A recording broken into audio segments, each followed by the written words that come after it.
Will the market go up or down? Should you lock in or float?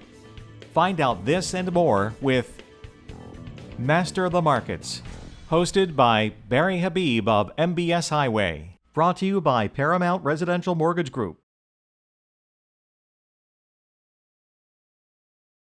Progress is not possible without change, and PRMG is devoted to providing our wholesale partners across the nation with the best combination of products, pricing, technology, and service. Get approved with PRMG today. Welcome to another edition of Master of the Markets. I'm Barry Habib at MBS Highway. This is created exclusively for Mortgage News Network and brought to you by our friends at PRMG, who are always working for your best interest.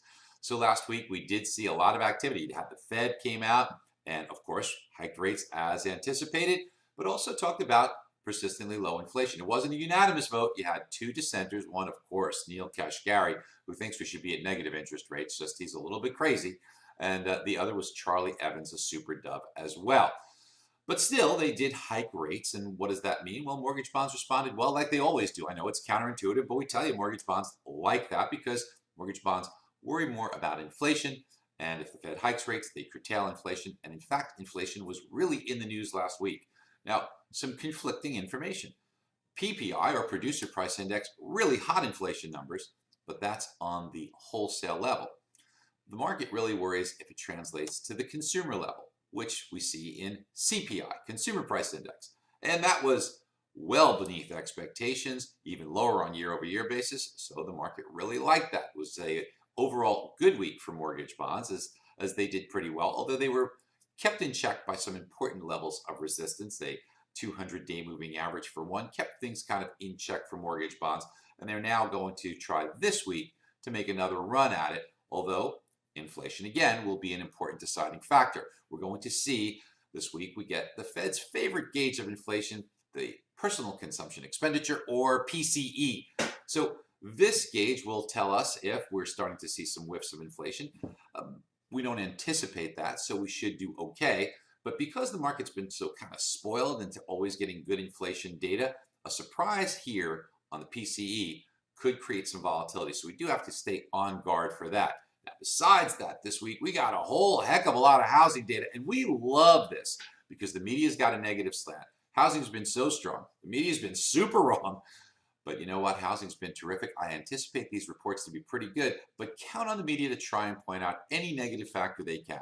So what we'll be doing every day as this data comes out is breaking that down for our subscribers. You should be one of them so we can combat that, help your customers make better decisions, and help your real estate agents understand this better and combat this and help their customers see the opportunity in real estate. Now, last Friday I was on Fox Business talking about one of the things that's pretty hot right now is tax reform. But a lot of people don't know, a little thing in tax reform that's going on right now is this change in the capital gains exclusion. So here's what the way it works right now. If you're single, you get a free $250,000 if you sell your home, a free $500,000 if you're married when you sell your home of profit. So the gain on your home, now you take that gain on your home, you subtract your closing costs on the way in, on the way out, improvements, and what's left is a capital gain. So you would typically have to pay on capital gains depending on your tax bracket, 15% or 20%. But then again, you get this wonderful freebie exclusion. There's a little bit of a qualifier there.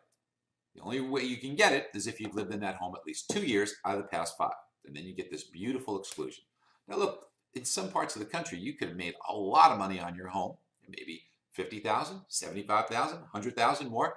For round numbers, if you made $100,000, even after the figuring out the expenses, if you would have netted $100,000 for round numbers, a $15,000 or $20,000 tax bill is not something that is something you really want to spend on. So thank goodness for this beautiful exclusion if you've lived there for 2 of the past 5. But in the new tax proposal, they want to change that, to change it to 5 years out of the last 8. So that's going to leave a lot of people in the lurch who have lived in their home longer than 2 years, but less than 5. Saying, wow, maybe I lived in my home for 4 years. I've got a lot of nice appreciation, especially in some parts of the country.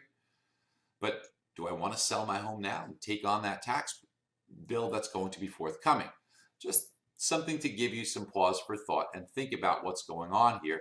And especially here as we approach the end of the year, if you have a client that falls into this position, they're going to close the first few days of January.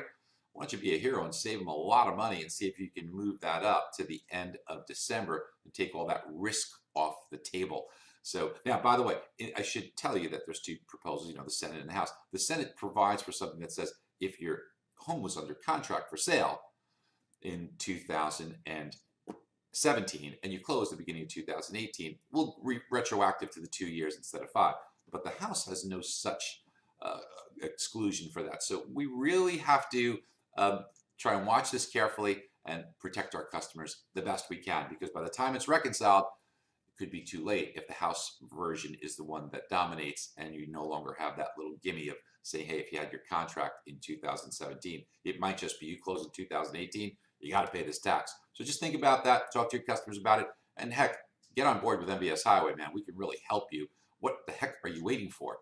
Are you going to really want to help your customers understand the markets, do a lot better, use our tools to work with realtors better? It's so terrific. Just check it out. Talk to you guys soon. Bye-bye. In today's wholesale environment, providing our broker community with the best combination of product, pricing, and fulfillment is paramount to their success.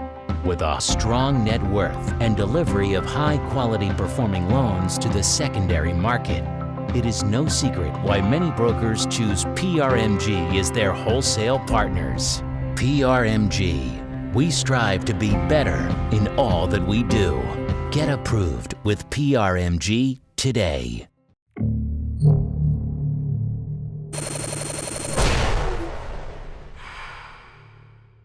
This is Mortgage News Network.